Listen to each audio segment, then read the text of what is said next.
también un autor positivista, pero es ya del siglo XX. No así como Comte, ni tampoco como Saint-Simon, que ellos fueron los que comenzaron con el enfoque positivista a inicios del siglo XIX. Durkheim ya es del siglo XX, pero Durkheim, como decíamos, se le reconoce dos grandes méritos: su aporte a la sociología, a la teoría, al haberla ordenado y al haberle dado mayor consistencia. Y por otro lado, su propuesta de un método para la sociología. La teoría de Durkheim coincide plenamente con la de Augusto Comte, que ya vimos de inicios del siglo XIX, y hace algunos aportes teóricos importantes como los que ya hemos conversado. Entre esos aportes precisamente está el hecho de que Durkheim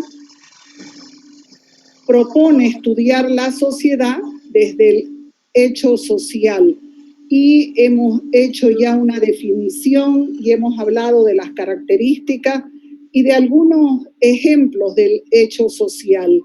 Hoy vamos a hablar, pero ya más concretamente, del método. El método que Durkheim propone para la sociología, tomando en cuenta que él había resuelto una crítica que la sociología tuvo desde el comienzo, cuando apareció a inicios del siglo XIX, y fundamentalmente las ciencias naturales, las ciencias puras, no la querían reconocer porque, claro, decían que solamente se trataba de una especulación teórica y que no tenía cómo probar los hechos que planteaba. Durkheim, con su respuesta de los hechos sociales que son visibles a los ojos del investigador, y que sobre esos hechos sociales recién ya el investigador use la teoría para poder explicarlo o interpretarlo, basándose lógicamente en la cultura de cada sociedad, es que ya Durkheim va a responder a esa crítica, y en ese sentido es que él va a empezar a desarrollar un método. El método que Durkheim propone para la sociología se llama método comparativo. Eso anótenlo, por favor, para que lo recuerden. Es el método comparativo. ¿Y qué es lo que plantea Durkheim cuando habla del método comparativo? Su nombre ya nos está diciendo algo, ¿verdad? Nos está diciendo que la sociología puede usar este método para demostrar con hechos concretos, como plantea el positivismo, lo que observa del comportamiento de las personas en una sociedad, y que además va a poder interpretar y explicar ese comportamiento. Entonces, su propuesta es el método comparativo. Yo les decía, Durkheim escribe un libro que es su gran aporte, se llama Las reglas del método sociológico, y todo un primer capítulo él lo dedica precisamente a poder, podríamos decir, insiste en que el investigador debe distinguir claramente lo que son los hechos sociales de los hechos individuales. Hechos sociales de hechos individuales. Y él dice, un hecho individual a la sociología no le interesa porque se trata de una persona y la sociología no estudia eso. En todo caso, tendrá que ser la psicología. Pero en cambio, por favor, cierren su micrófono. Jessica, cierre su micrófono, por favor. Bien, entonces les decía que en todo caso, él dice, el hecho social representa la manera de pensar, sentir y actuar de la mayoría de las personas de una sociedad. Y no interesa que sea la totalidad de los miembros de una sociedad. Basta con que sea la mayoría para que de esa manera se pueda así entender que es un hecho social porque la mayoría lo comparte, porque la mayoría lo acepta de esa manera y que por eso se impone. ¿En qué basó Durkheim esta idea del hecho social? En la afirmación que el positivismo tiene de que las personas cuando actuamos no lo hacemos al azar, sino que lo hacemos a partir de lo que pensamos. Es decir, lo que nosotros pensamos sería lo que se expresa a través del comportamiento. Bajo esta idea es que Durkheim asume que el hecho social, además, es coercitivo porque representa a la mayoría y el grupo hace presión sobre el individuo, y que no es definitivo porque puede ir cambiando en el tiempo conforme cambie la manera de pensar de las personas de una sociedad. Entonces, fíjense todos estos elementos. A partir de eso, otra cosa en la que Durkheim insiste, cuando el investigador vaya a estudiar la sociedad, tiene que mirarla como si se tratara de un objeto externo, una cosa que está fuera de él, que no lo vincula, porque solamente así va a poder mantener la objetividad. ¿Qué quiere decir la objetividad? Mirar las cosas como son y verlas como son, no como uno quisiera que sean. Esa es la gran diferencia, porque cuando uno mira la realidad y la interpreta como uno quiere que sea, en ese caso, ¿qué está haciendo? En ese caso, está tergiversando, deformando la realidad para ponerla como uno quiere que sea. Entonces, fíjense que esos son elementos con los que él va a insistir mucho en su libro llamado Las reglas del método sociológico. Bien, entramos ahora a explicar el método según Durkheim. Ya decía, el método se llama comparativo. ¿Por qué el nombre? Porque Durkheim dice que el método va a permitir comparar los resultados del estudio de una sociedad con los resultados del estudio de otras sociedades. ¿Y para qué Durkheim quiere eso? Él quiere para que al final, a través del método, se pueda establecer si hay hechos sociales que se repiten de la misma manera en diferentes sociedades o en todas las sociedades. Lo que querrá decir, por tanto, que sí hay leyes sociales del comportamiento humano. Así como en las ciencias puras, una ley en las matemáticas es que 2 más 2 es 4, y eso no varía.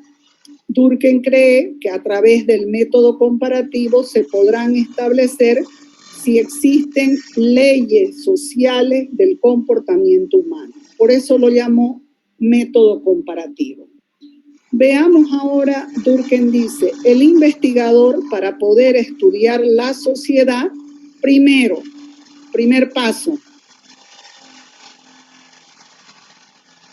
debe observar la realidad en estudio, debe observar la realidad en estudio,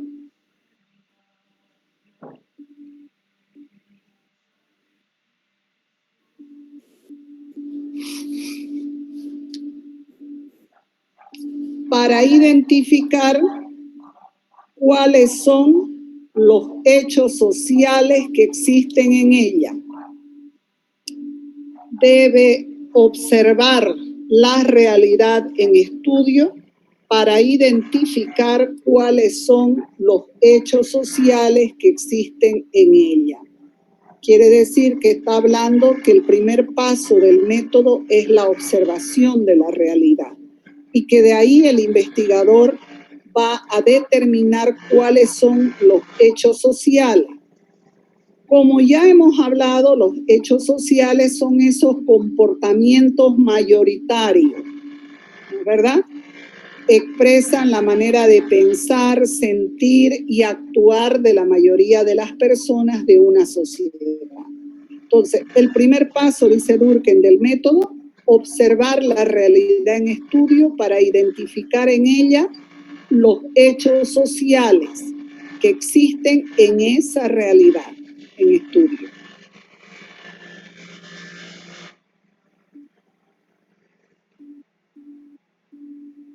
Segundo, agrupar los hechos sociales según sus características más sobresalientes. Segundo, agrupar los hechos sociales según sus características más sobresalientes.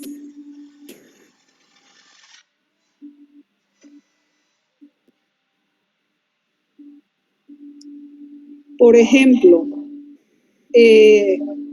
un factor que se observa es la edad, por ejemplo.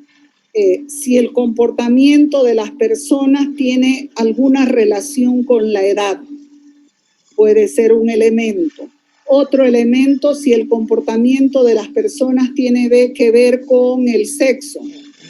Si el comportamiento de las personas tiene que ver con el nivel educativo, si el comportamiento de las personas tiene que ver con la posición económica. Elementos que permitan agrupar los hechos sociales, por eso decimos, según características más sobresalientes. Tercero,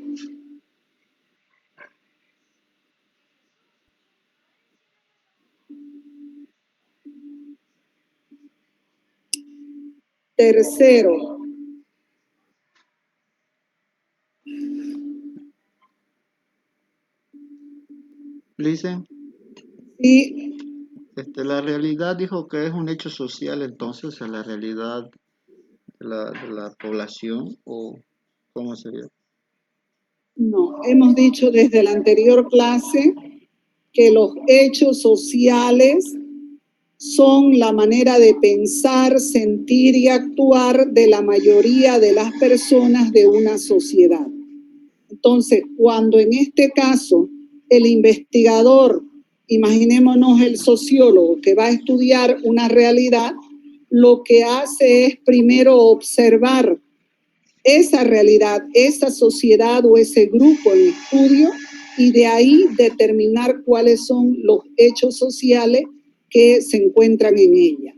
Segundo paso, los va a agrupar los hechos sociales según sus características más sobresalientes. Ponía ejemplos como edad, sexo, aspecto económico o posición económica, puede ser también nivel de estudio, de educación, etc. A eso se refiere. Tercer paso.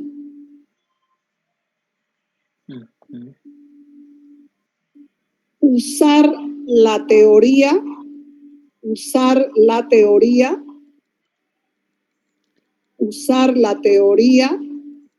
para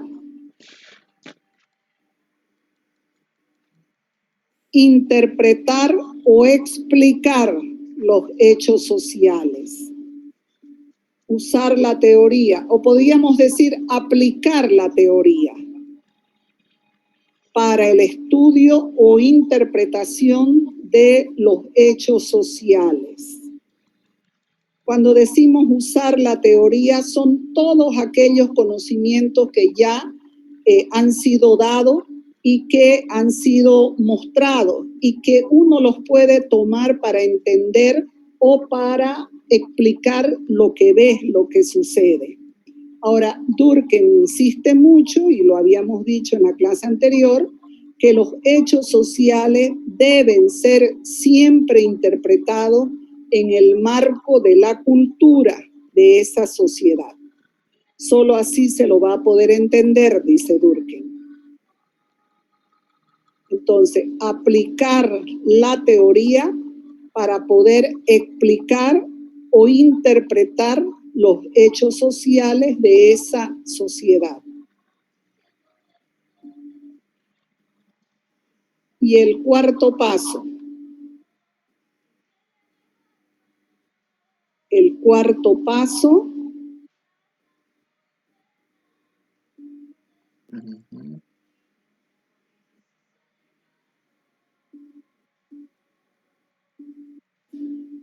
comparar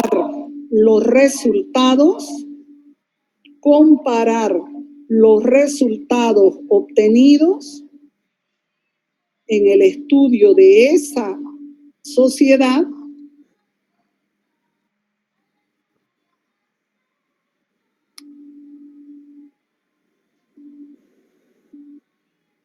con estudios de otras sociedades,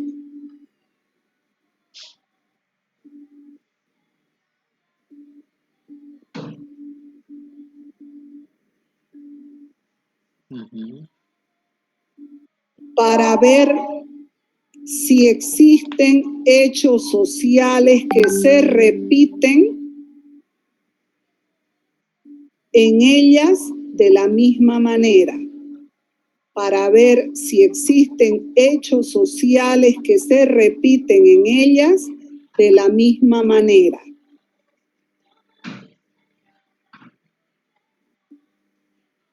¿Por qué Durkheim plantea este cuarto paso de comparar? Porque vuelvo a repetir, a él con la comparación le interesa establecer si existen leyes sociales del comportamiento humano. ¿Qué quiere decir eso? Leyes sociales, una ley es algo que siempre se cumple si se lo aplica en las mismas condiciones. Entonces, querría decir que las personas, independientemente de la sociedad, de la geografía o del lugar en la faz de la tierra, tenderíamos a tener los mismos comportamientos. Eso es una ley, ¿no es verdad? Sería un comportamiento que se repite en todas las sociedades, independientemente de cuál se trate. ¿Por qué a Durkheim le preocupaba establecer si habían leyes sociales? Para poder justamente romper con esa crítica que se le hizo a la sociología y a la ciencia social en general a inicios del siglo XIX, indicando que al ser una ciencia que trabaja con el comportamiento humano y que ese comportamiento está basado en el pensamiento de los hombres y que como el investigador no le puede leer la mente a las personas para saber por qué actúan así, no tendría cómo demostrar por qué ocurren los hechos sociales. Durkheim por eso plantea su método comparativo y él dice, sí, hay que a través del método comparar los estudios de una sociedad con los de otra sociedad y observar si existen leyes sociales del comportamiento humano. Vuelvo a repetir, una ley es algo que siempre se cumple si se la aplica en las mismas condiciones. Bien, esos son los 4 pasos del método. Observar la realidad en estudio, el primer paso, para identificar en ella los hechos sociales que contiene. 2, agrupar los hechos sociales según sus características más sobresalientes. 3, aplicar la teoría para explicar o interpretar los hechos sociales estudiados. Y ahí Durkheim recomienda que los hechos sociales siempre se los debe estudiar en el marco de la cultura de cada sociedad. Para él eso es muy importante. Y luego, el último paso, comparar los resultados del estudio de una sociedad con otros estudios de otras sociedades para ver si existe la posibilidad de leyes sociales, de encontrar leyes sociales, quiere decir del comportamiento humano, que independientemente de la sociedad se repitan en todas de la misma manera. Esa es la propuesta del método comparativo de Emilio Durkheim. Aporta con su libro Las reglas del método sociológico. Así se llama el libro, donde él plantea el método comparativo como método para la sociología.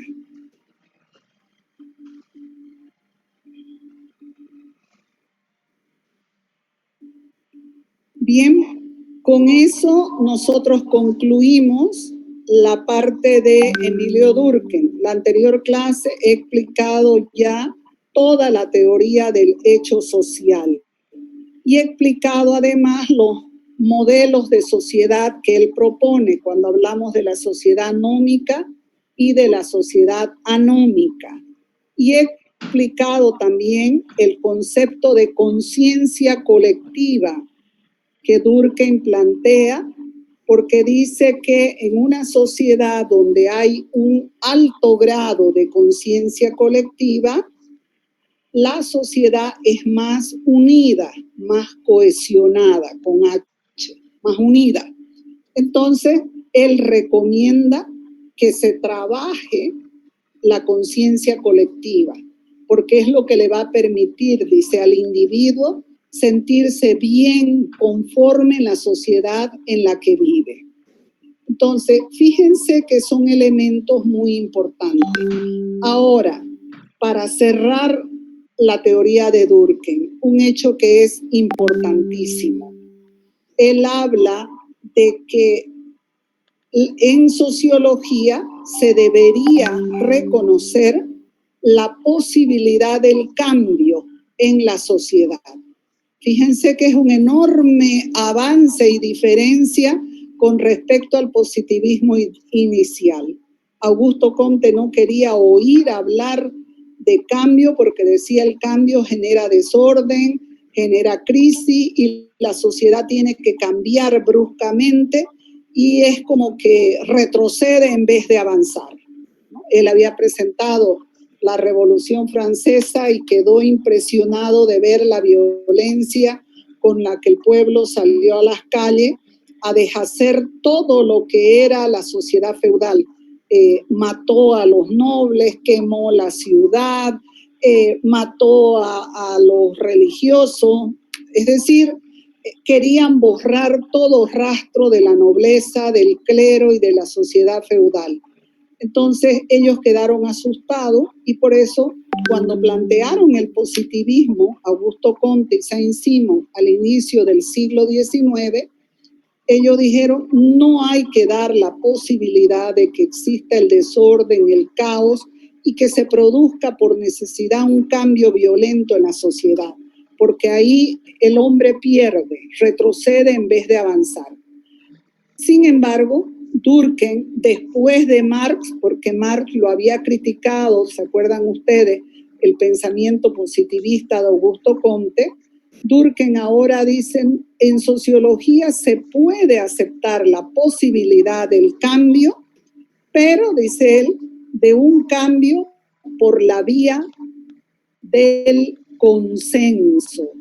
Él habla de un cambio natural, sin conflictos.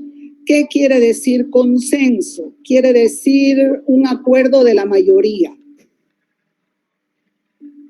El ejemplo de la moda que pusimos en la anterior clase. La moda se va imponiendo de a poco, ¿verdad? poco a poco son más y más los que van incorporándose en la nueva forma de vestir, hasta que llega un momento en que se vuelven mayoría y se produjo el cambio, pero de una manera natural, sin conflictos. Esa es la idea de Emilio Durkheim. Él dice, se puede dar el cambio, pero por la vía del consenso, no por la vía del conflicto. Y esa palabra consenso ha sido muy utilizada hasta el día de hoy para explicar justamente los acuerdos mayoritarios, ¿no? La democracia está basada en el consenso. Se impone la mayoría sobre la minoría. Obviamente que la democracia sin trampas, ¿no? No como la que últimamente hemos estado viendo en estas últimas elecciones. Entonces, fíjense cómo ahí Durkheim ya admite la posibilidad del cambio, pero por la vía del consenso. Y él dice, en una sociedad, para que no hayan conflicto, debe haber una conciencia colectiva fuerte. ¿Y qué es la conciencia colectiva fuerte? La conciencia colectiva, dice Durkheim, es el compromiso o el sentido de pertenencia que el individuo desarrolla con respecto a su sociedad. Es cómo él la ve, cómo él se compromete con su sociedad desde la función que cumple. Él se siente responsable de aportar al progreso de la sociedad desde la función que cumple. Fíjense que ahí hay un elemento importante ya que él lo llama conciencia colectiva, ¿no? Y claro, hace referencia a ese sentimiento de pertenencia donde el individuo siente que es su obligación respetar el orden, reconocer a las autoridades, aportar desde la función que a él le toca cumplir para que los demás lo vean como alguien útil para la sociedad. Pero asimismo, dice Durkheim, también en la sociedad debe existir un fuerte sentimiento de solidaridad. ¿Y qué es la solidaridad? No es la de la religión, ¿no? Darle al otro un poco de lo que yo tengo. No, la solidaridad, según Durkheim, en sociología, es el reconocimiento que los otros miembros de la sociedad le hacen al individuo. Es decir, le reconocen cómo aporta, le reconocen cómo mantiene el orden, cómo respeta las normas, cómo respeta a las autoridades, cómo ayuda a que la sociedad vaya ordenada hacia adelante. Eso es para Durkheim la solidaridad. Y él dice, la solidaridad debe ser cada vez también mayor porque en el momento en que desaparezca se pone en riesgo todo el modelo de la sociedad.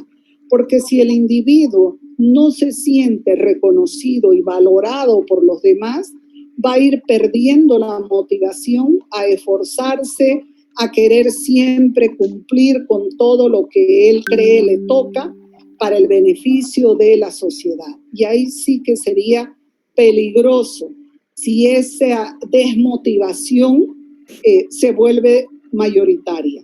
Entonces, Durkheim dice, en las sociedades grandes, fundamentalmente, en las sociedades industrializadas con una cantidad enorme de población, la solidaridad tiende a bajar y a veces hasta desaparecer, y ahí es donde el individuo se siente solo, se desmotiva porque cree que nadie nota o a nadie le importa el esfuerzo que él hace, y dice, puede llegar a estados de depresión incluso.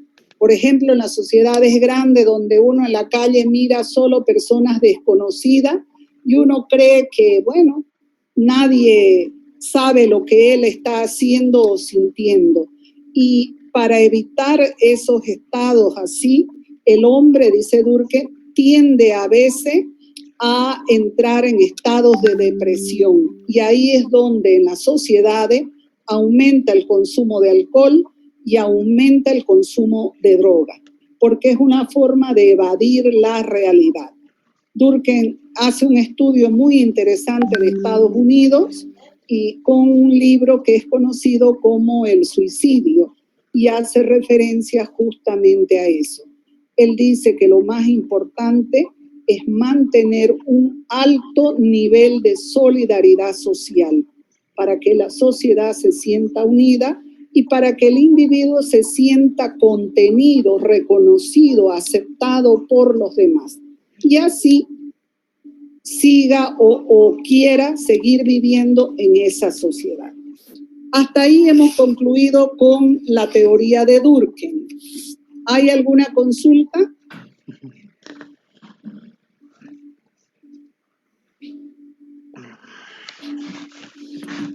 Eso tendría mi libro.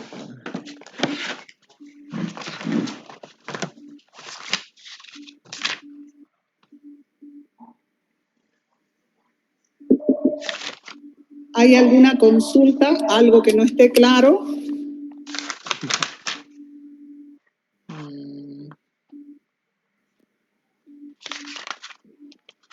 Está bien, dicen. A ver.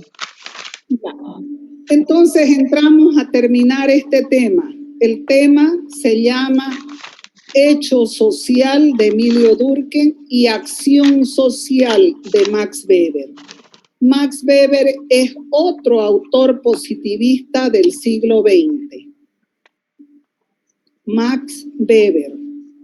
Ahora, Max Weber es alemán de nacimiento, sociólogo, una persona con mucha fortuna que invirtió gran parte de su patrimonio en estudios, en investigaciones. Tiene un trabajo muy amplio, sobre todo en lo que es estudios del Estado, del poder, de la democracia, de la burocracia, y aporta también a la sociología con teoría y con otra propuesta de método también para la sociología.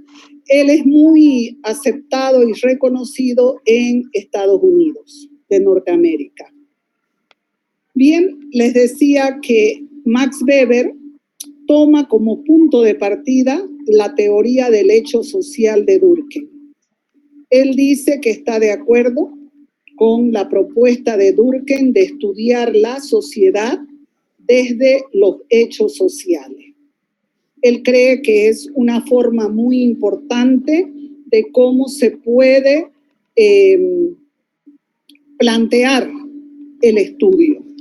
Ahora, lo que Max Weber le critica a Durkheim es que dice que cuando él propuso estudiar desde los hechos sociales, debió haberse remontado a los inicios, al origen de cada hecho social. Él dice que Durkheim debió estudiar cuál es la causa, el origen o la motivación de cada hecho social.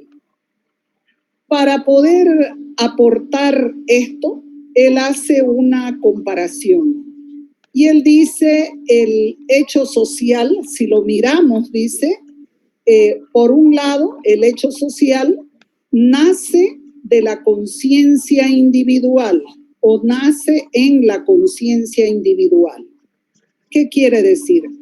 Que nace, dice, en la forma de pensar de cada individuo a partir de todos los contenidos culturales que le han ido transmitiendo desde niño, que él va introduciendo en su mente y con los que luego forma su pensamiento, su estructura de pensamiento. Es como que desde niño se le va alimentando el disco duro y con todos esos contenidos que le son transmitidos, sea por la familia o por el entorno más cercano a él, él dice va a ir formando su pensamiento. Ahora, Max Weber dice, esto es muy importante de entender, porque él también cree que luego el individuo, cuando se relaciona con los demás, lo hace a partir de esos contenidos culturales que ha internalizado, de esos contenidos culturales con los que ha formado su pensamiento. ¿Se entiende? No es, dice, que cada uno actúe, no es que cada uno actúe al azar, sino que todos en la sociedad, desde niños, los padres fundamentalmente nos van transmitiendo todo ese conjunto de costumbres, creencias, normas, reglas, valores, significados, símbolos, etcétera, que también nuestros padres han recibido y han aprendido. Y ellos nos van transmitiendo esos contenidos para ayudarnos a que nosotros podamos llegar a desarrollar nuestro ser social. Es decir, para que con todos esos contenidos que nos enseñan, luego nosotros podamos relacionarnos con los demás. Hay una expresión que uno frecuentemente escucha que los padres repiten, y es que le dicen a los hijos: yo te voy a enseñar esto para que cuando seas grande no te suceda lo que a mí me sucedió, o para facilitarte la vida, para que vos podás ser una persona más exitosa. Generalmente el padre hace esa reflexión. Entonces, le va transmitiendo todos esos valores y contenidos que le fueron enseñados a él. Ahora, lo que Max Weber deja claro es que dice, esas son la base de la personalidad del individuo. Por eso es que cuando el individuo, dice, va a asumir determinadas conductas, lo hace a partir de lo que piensa y siente. Entonces, lo hace a partir de lo que él ha aprendido y ha asimilado, ha aceptado. Y va a actuar en función de eso. Por eso es que yo digo, dice Max Weber, que los hechos sociales nacen en la conciencia individual. Pero luego, dice, inmediatamente, cuando la persona se va a relacionar con otros, lo que hace, dice, es tomar como referencia esos contenidos culturales, pero siempre tratando de imaginar qué esperan los otros de él para actuar en función a esas expectativas. No se olviden que el positivismo dice que al individuo su naturaleza social lo lleva a buscar permanentemente la aceptación de los otros, que le va a interesar mucho lo que los otros esperan de él para tratar de actuar conforme esa expectativa de los otros y así ser bien reconocido y aceptado.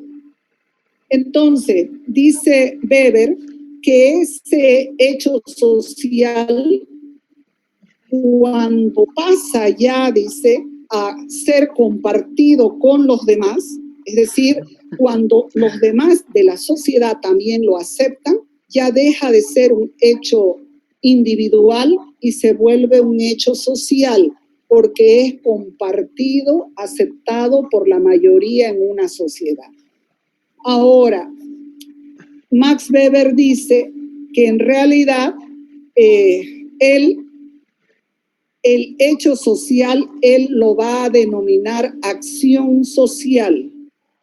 ¿Cuál es la diferencia? ¿Qué es la acción social para Max Weber?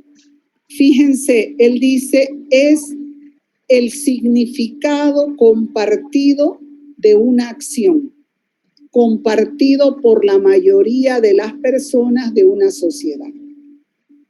Es el significado compartido de una acción, compartido por la mayoría de las personas de una sociedad.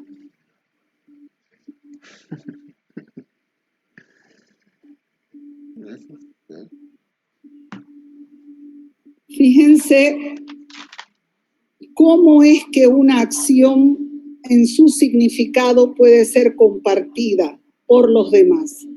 Dice Durkheim, sencillo, porque en cada sociedad, las personas que formamos parte de esa sociedad somos educados con determinados contenidos culturales. Cada sociedad tiene su cultura, sus costumbres, creencias, normas, reglas, etcétera, que se transmiten a la mayoría. Dice, ¿Sí? así como los valores sociales. Así es. Los valores son parte de la cultura de una sociedad. Las creencias, las costumbres, los símbolos. Nosotros, por ejemplo, vemos un aguayo, inmediatamente identificamos que se trata de la cultura quechua, ¿verdad? Vemos una hamaca y inmediatamente la identificamos con el oriente, porque acá la usamos, la hamaca. Entonces, son símbolos que en cada sociedad se van estableciendo y con lo que nos vamos educando. Por eso es que dice Max Weber, somos capaces de compartir un mismo significado. No hace falta que el otro que se va a relacionar con nosotros nos explique por qué está actuando así. Él actúa también imaginando que nosotros entendemos su significado de la acción que hace. O sea, todos en la sociedad damos por supuesto que el otro entiende nuestra acción, porque hemos sido educados con los mismos contenidos culturales de esa sociedad. Ahora, ¿esos contenidos cambian? Sí, cambian. Cambian de una generación a otra. Sus padres fueron educados con ciertas normas, con ciertas reglas, por ejemplo, que ahora, cuando los padres de repente intentan imponérselas a ustedes, ustedes inmediatamente dicen, pero eso era en tus tiempos, ahora no es así. ¿No es verdad? Eso se llaman las brechas culturales. ¿Qué quiere decir? Que son formas de pensar de cada generación.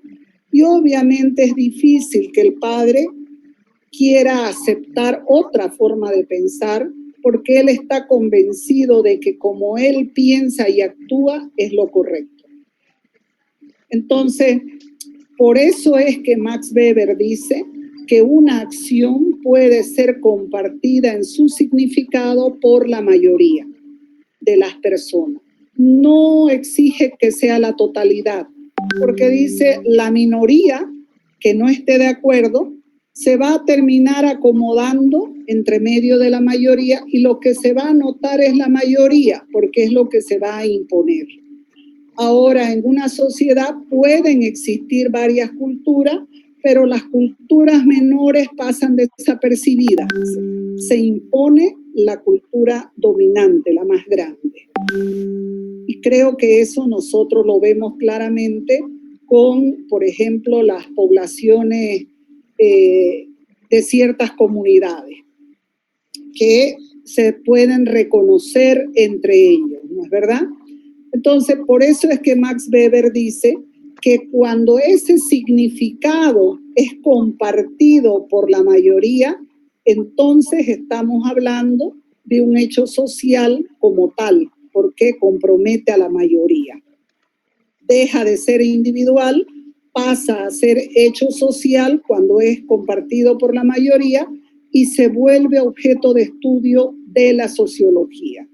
Eso dice Max Weber. ¿Se entiende eso, verdad? Lisa, la diferencia, sí. y si hablamos como Durkheim, sería, los hechos sociales cambian. Cambian a través del tiempo, lo hemos visto en las características. Cambian, vuelvo a repetir, cambian en el tiempo conforme cambia la manera de pensar de la mayoría. Por ejemplo, una norma en nuestra sociedad. Antes, el que la mujer, por ejemplo, perdiera la virginidad antes del matrimonio era objeto de censura social. El novio tenía el derecho de venir a devolver a la novia a sus padres. Perdón.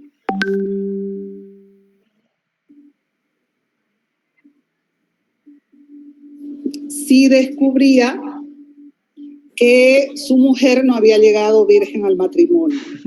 Y era una cuestión de vergüenza pública de la familia. Hoy día ese concepto ha ido cambiando, se ha transformado.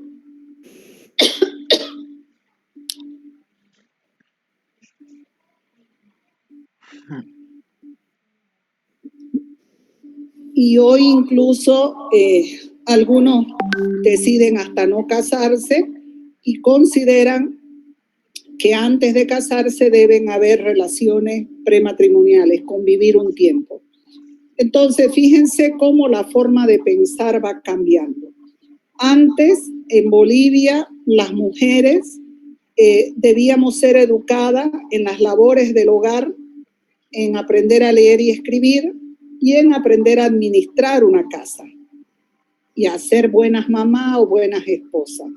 Eso con el tiempo ha ido cambiando y hoy nos muestra esa realidad el hecho de que la mitad de la población estudiantil de nuestra universidad, por ejemplo, sean mujeres.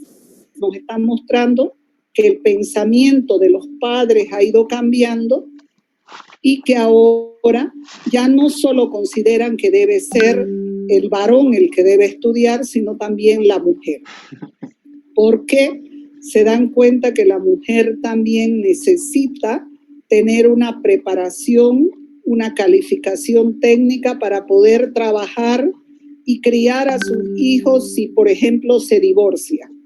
No es como antes que la mujer aguantaba y soportaba no solamente la infidelidad del marido, sino incluso golpes, ¿no es verdad? Solamente porque se sentía incapaz de cómo iba a sustentar a sus hijos para criarlos ella sola. Hoy hay un gran porcentaje de mujeres que son jefes de hogar, que ya trabajan. Entonces, va cambiando el pensamiento de acuerdo a las épocas, ¿no es verdad? Bien, eso es lo que nos trata de mostrar Max Weber. Él dice, cuando una acción es compartida en su significado por la mayoría de una población, estamos hablando de una acción social, porque deja de ser individual al ser compartida por la mayoría y se vuelve social, y ahí es objeto de estudio de la sociología. Ahora, Weber además insiste en algo que es muy importante. Él dice, toda acción que realizamos los hombres, las personas, en una sociedad, toda acción tiene una intención, está dirigida a lograr un objetivo. La acción siempre busca, dice, provocar una respuesta o reacción del otro. Repito, toda acción tiene una intención, está dirigida a los otros para provocar una respuesta a la acción. Eso es muy importante. ¿Qué quiere decir? Que cuando nosotros nos vamos a relacionar con los otros, primero pensamos, primero rebobinamos en nuestra mente qué es lo que nosotros creemos, los otros esperan de nosotros, y recién ahí, rápido, en fracciones de segundo, actuamos pensando ya en la posible respuesta del otro. Es decir, que la acción tiene una intención, tiene un fin y va a buscar los medios, cómo puede ejecutarse para conseguir su objetivo. ¿Es verdad? Un ejemplo. Imaginémonos una fiesta de un curso de la carrera o de la carrera de psicología de la Gabriel. Una compañera tiene interés en un compañero. Son amigos, estudian, se frecuentan, pero ella tiene además interés en provocar una relación amorosa, no solo de compañeros. De pronto viene la fiesta, ella decide llamar su atención y ese día se viste diferente. Imaginémonos que se pone un vestido, se arregla el pelo diferente, tal vez se pone unos tacones y va a la fiesta. Su objetivo es lograr que su compañero se fije en ella, ya no solo como la compañera que ve todos los días en la clase. Quiere decir que el medio o los medios que está utilizando la compañera es el de la ropa, el peinado, los zapatos. Llega a la fiesta y en la fiesta, como siempre, va a haber música, pero también, ¿no es verdad? Además de la música, ahora en la fiesta de ustedes no faltan las bebidas alcohólicas. Entonces, la idea es que a través de ese ambiente logre fijar la atención de su compañero. Si ella consigue eso, querrá decir que la intención de su acción resultó, se concretó, logró su objetivo.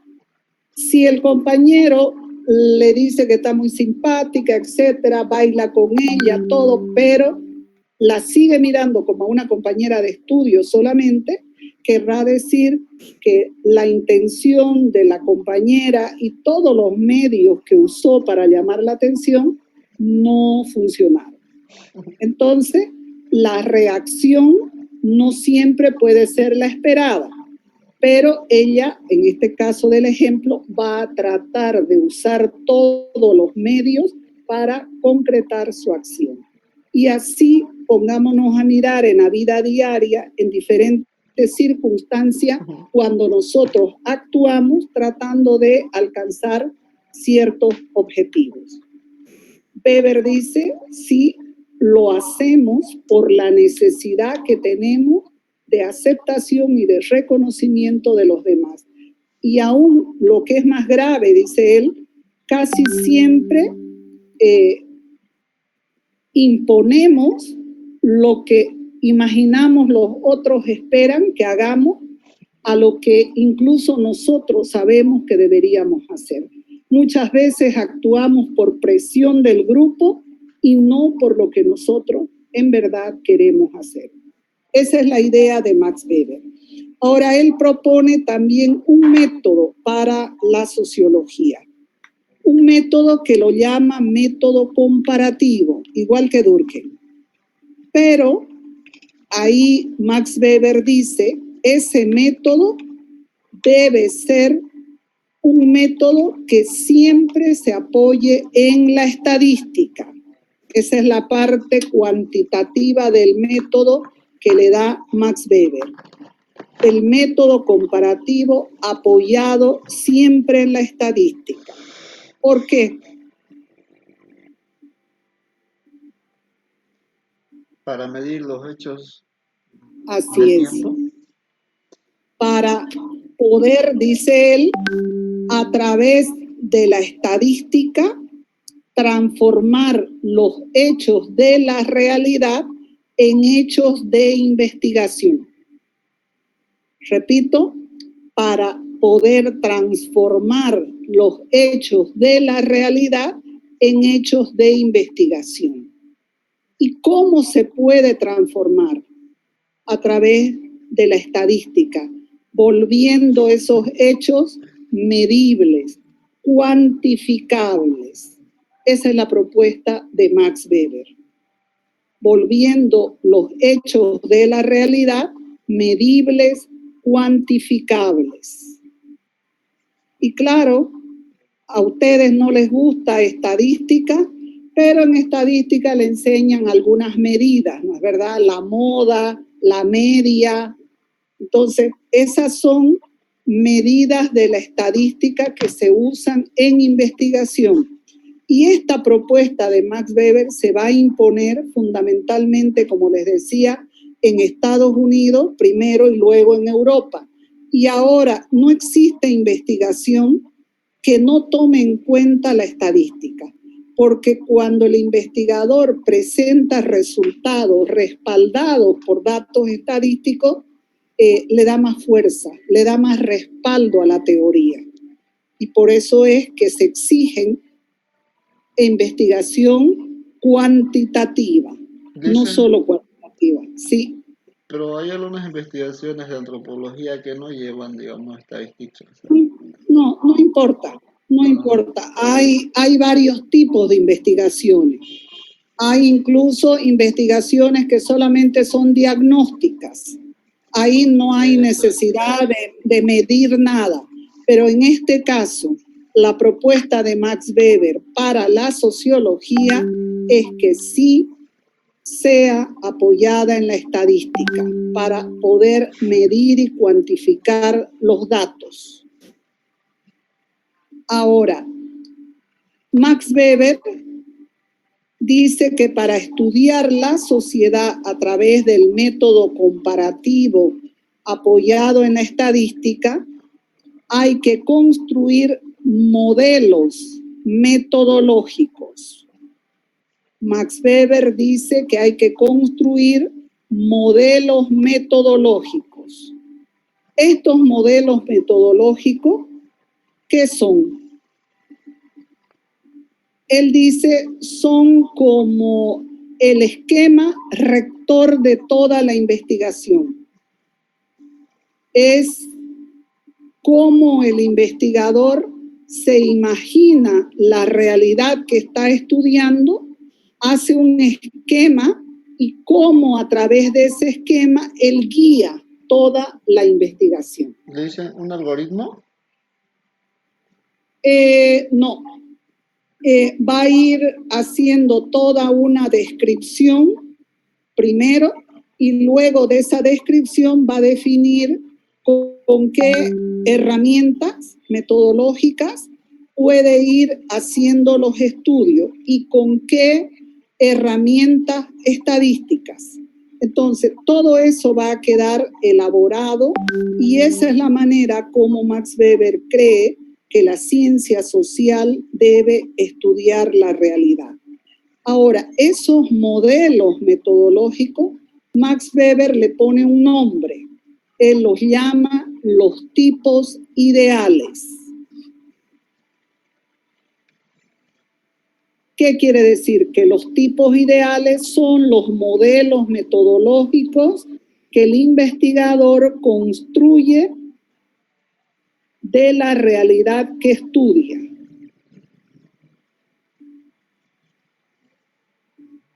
Que el investigador construye de la realidad que estudia. A eso es lo que él le llama tipos ideales.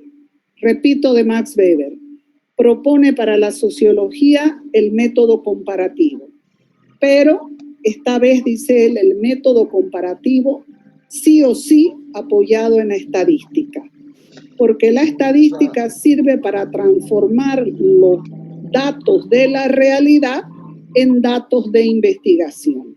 ¿Y cuándo hablamos de datos de investigación? Cuando se pueden medir, se pueden cuantificar. Ahora, él dice, para estudiar la sociedad, el investigador debe construir un modelo metodológico para cada sociedad que estudia. Ese modelo no se puede repetir en otra de la misma manera, porque cada realidad tiene sus propias características.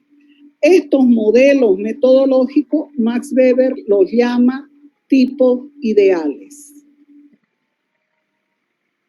¿Se entiende? Y Max Weber insiste además en que siempre el investigador que va a explicarse, a teorizar sobre la realidad que estudia, debe hacerlo tomando como punto de partida la cultura, porque es en la cultura donde va a encontrar la respuesta a los comportamientos mayoritarios en cada sociedad. Esa es la postura de Max Weber con la que complementa la teoría positivista. estamos hablando de la teoría positivista de inicios del siglo XIX, cuando aparece la sociedad industrial, y la del siglo XX, que es el positivismo de Emilio Durkheim y de Max Weber, que ya le dan más cuerpo, le dan más consistencia. ¿Queda claro? Con esto estamos concluyendo esa unidad. Para la siguiente clase, para la de mañana, yo voy a darles un cuestionario. Mañana se los voy a pasar el cuestionario y quiero por favor que ustedes, ese cuestionario yo les voy a indicar hasta qué número de pregunta van a trabajar para mañana, para que lo vamos resolviendo conmigo. Ese cuestionario que vamos a avanzar es el de los enfoques antropológico-sociales, que está en el libro también. Se lo voy a pasar el cuestionario y hasta qué número van a trabajar, vayan haciéndolo por separado en un cuaderno si ustedes quieren, porque recién cuando lo terminen me lo van a enviar. Es un tema más larguito. ¿De acuerdo? Dicen, Sí. Disculpe, no entendí muy bien lo que es el concepto de acción social. ¿Me podría dar otro ejemplo, por favor? A ver, una acción social, decíamos, es cuando las personas en una sociedad comparten el significado de una acción. Por ejemplo,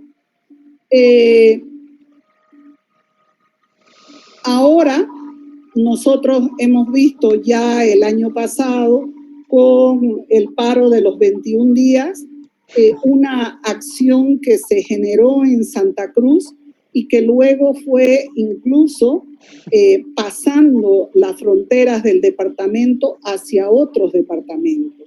Y todos asumieron la causa de la misma manera, con el mismo significado. Hoy estamos viendo que está repitiéndose esa misma acción porque la gente ha quedado insatisfecha o frustrada con los resultados de la elección. La gente está sintiendo que no refleja la realidad. Esa puede ser una acción social. Deja de ser individual cuando de pronto se va volviendo mayoritaria. No sé cómo habrá estado lo del cabildo ahora, no sé qué resultados habrán, no he visto nada de noticias hasta ahora, pero ese puede ser un ejemplo de acción social. Cuando la acción tiene un significado compartido por la mayoría de las personas de una sociedad. El paro de los 21 días fue una acción social. ¿Se entiende? Y entonces también podría considerarse un hecho social y una acción social en el mismo ejemplo. Es el mismo ejemplo. Hecho social para Durkheim y acción social para Max Weber. Ya expliqué por qué al comienzo. Ya, gracias. Muy bien. Con esto quedamos entonces. Por favor, les voy a pasar el cuestionario mañana en la mañana y con eso les indico hasta qué número van trabajando. ¿De acuerdo?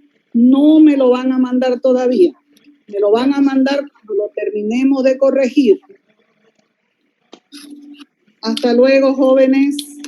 Hasta luego, dice. Buenas noches.